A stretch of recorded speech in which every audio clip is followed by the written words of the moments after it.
Ever since I started this show, I've been asking everybody to send me in suggestions for games that they believe are the worst games they've ever played and that they want me to cover on Positives.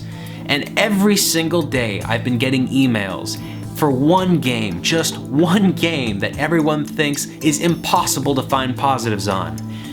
Pac-Man for the Atari 2600, which is no doubt one of the worst games ever made in the history of the video game medium. Let's find the positives.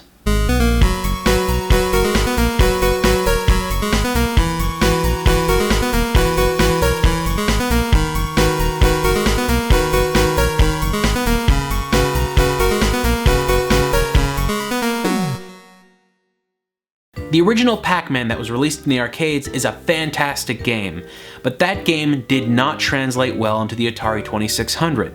There's a whole bunch of reasons why it happened, but let's just focus on this.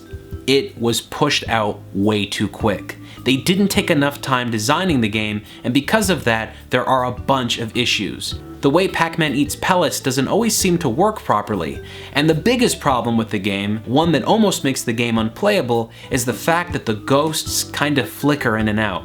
Now this is an issue because if you're playing the game and the ghosts are kind of close to you, you won't be able to see which ghost is around you at any given moment and they'll kill you. And those issues make the game really stressful, but not unplayable. When Atari was releasing games for the Atari 2600, they were creating a lot of really good box art designs, and Pac-Man is one of the games that actually stands out. They had a lot riding on this game, so they put in a really good effort into making the art design on the box look really cool. So positive number one, it's got great looking box art.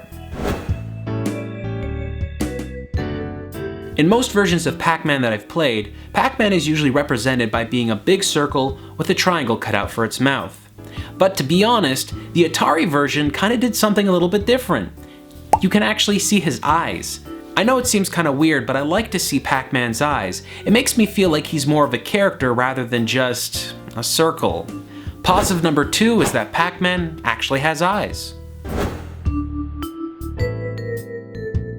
This game has several problems, but one of the things you can't fault this game for having is bad controls, because honestly, they're pretty reliable.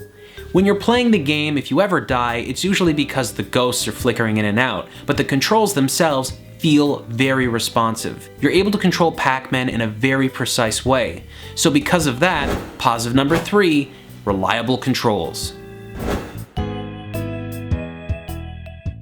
One of the things that always bugged me about playing Pac-Man on the arcade is when you got to the power pellet and you actually ate a ghost, that ghost would respawn in the center box, and when he respawned, he would be invincible. You wouldn't actually be able to kill him. Even if the ability of the power pellet was still affecting Pac-Man, you could only eat ghosts that you didn't eat at that point. This always bugged me because it didn't make Pac-Man feel invincible. Basically, if a ghost respawned, he would kill you.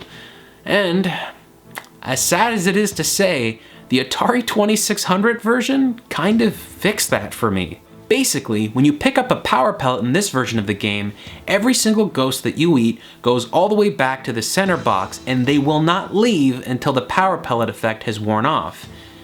That's cool. I actually like that. Positive number four is that the power pellets in Pac-Man for the Atari 2600 work better than in any other version of the game that I've ever played.